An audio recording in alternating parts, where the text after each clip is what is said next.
संविधान सभा के कुछ महत्वपूर्ण तथ्य। कैबिनेट मिशन की संस्तुतियों के आधार पर भारतीय संविधान की निर्माण करने वाली संविधान सभा का गठन जुलाई 1946 ईस्वी में किया गया।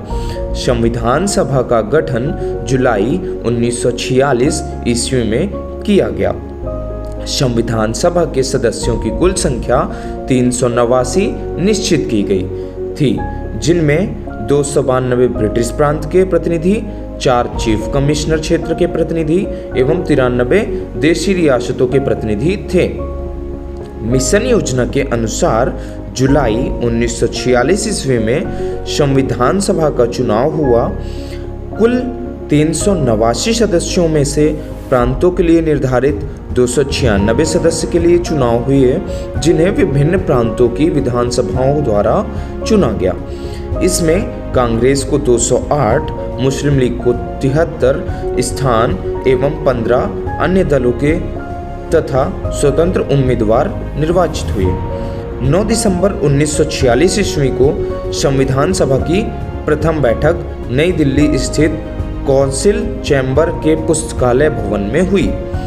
सभा के सबसे बुजुर्ग सदस्य डॉक्टर सच्चिदानंद सिन्हा को सभा का अस्थायी अध्यक्ष चुना गया। मुस्लिम लीग ने इस बैठक का बहिष्कार किया और पाकिस्तान के लिए बिल्कुल अलग संविधान की मांग प्रारंभ कर दी। 11 दिसंबर 1946 को डॉक्टर राजेंद्र प्रसाद संविधान के स्थायी अध्यक्ष निर्वाचित हुए। संविधान की कार्यवाही 13 दिसंबर 1946 ईस्वी को जवाहरलाल नेहरू द्वारा पेश किए गए उद्देश्य प्रस्ताव के साथ प्रारंभ हुई। 22 जनवरी 1947 ईस्वी को उद्देश्य प्रस्ताव की स्वीकृति के बाद संविधान सभा ने निर्माण हेतु अनेक समितियां नियुक्त की। इनमें प्रमुख थीं वर्ता समिति, संघ समिति, प्रांतीय संविधान समिति, संघ शक्ति समिति, प्रारूप समिति। संविधान निर्माण की प्रक्रिया में कुल 2 वर्ष 11 महीने और 18 दिन लगे थे। संविधान के प्रारूप पर कुल 114 दिन बहस हुई। संविधान निर्माण कार्य में कुल मिलाकर 63,96,729 रुपए व्यय हुए।